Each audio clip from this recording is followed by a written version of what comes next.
The Voices Underneath, original Creepypasta by Nicholas Loyd. When I rented the house, I thought I was getting a deal too good to pass up. 2 bedrooms, a basement, a tiny backyard. The landlord was this wiry old man with sunken eyes and a handshake like cold paper. He barely said a word during the tour except to mumble something about keeping the vents clear and not messing with the basement.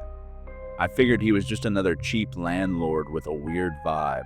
I needed the place, so I signed the lease without asking questions. The first night, lying on a mattress on the floor, I heard them. At first, it was just a whisper through the heating vents. I told myself it was the air moving through old ducts, not the way ancient houses breathe and groan. Perfectly normal. But the second night, it got louder. Not just air, not just creaks. It sounded like someone talking. The words were faint, broken by static, but I could make out fragments. Please, down here, help us. I didn't sleep after that. By the third night, the voices came earlier.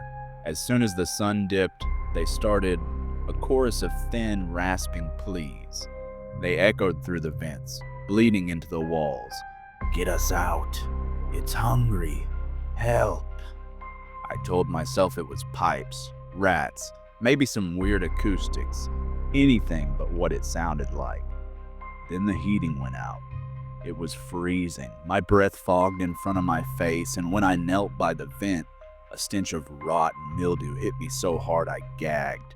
I grabbed a flashlight and went to the basement to check the furnace. That's when I found it.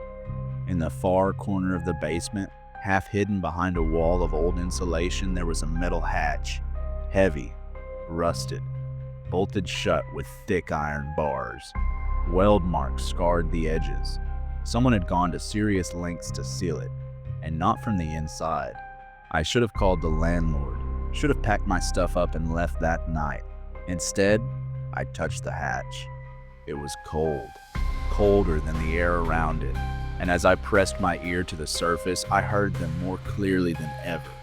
Please, open it, they wept. We can't hold it much longer. Their voices weren't angry. They weren't threatening.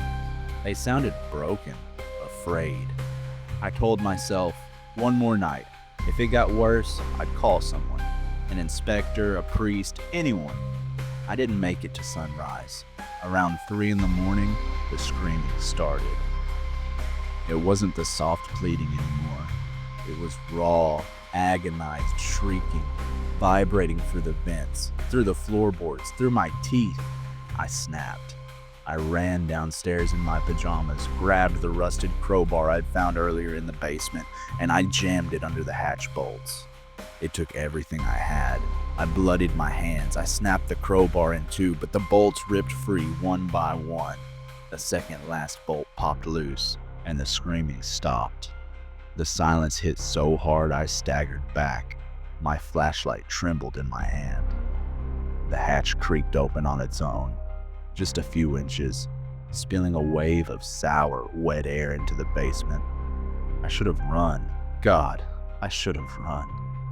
Instead, like a goddamn idiot, I crouched and I pushed the hatch wider. Inside was a tunnel, dirt walls held up by rotting timber. It sloped down sharply into darkness, and from the black, a low, ragged whisper floated up. Please, help. I couldn't leave them, not after hearing that. I climbed inside. The tunnel was tighter than it looked. Crawling on my hands and knees, the cold dirt was wet under my palms. The flashlight barely pierced the dark ahead. About 20 feet in, the tunnel opened into a wider space. The ceiling rose up enough that I could stand. That's when I saw them. Bodies. Dozens of them. Half-formed, half-melted, stitched together with bone and sinew like a grotesque quilt. Eyes peered out from a mass of flesh. Mouths opened and closed in silent agony. Fingers twitched, fused into arms, legs, and torsos. And then they They saw me. Their mouths moved faster, desperately. Whispers flooded my ears louder and louder until I realized they weren't saying help us anymore. They were saying help yourself.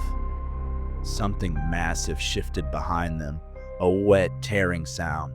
The thing rose from the far wall, an impossible bulk of faces and limbs breathing in shallow, rattling gasps. It hadn't been sealed away to protect them. It had been sealed away to protect us. The hatch slammed shut behind me. I turned and ran, slamming my fist against metal, but it was already locked, bolted again from the outside. I don't know how.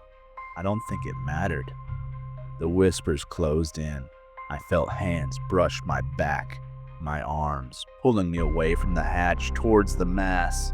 The last thing I saw before the flashlight blinked out was my own face, slack-jawed and glassy-eyed, peering back at me from the folds of the thing. The last thing I heard before the darkness swallowed me was my own voice joining the others. Please, help us. I hope you've enjoyed tonight's reading of The Voices Underneath, original creepypasta written by Nicholas Loyd and narrated by Midnight Pasta Experiment. If you did like the video, make sure to leave a like and subscribe and comment with your favorite part, or if you have any readings you'd like done. Thank you guys. See you on the next one.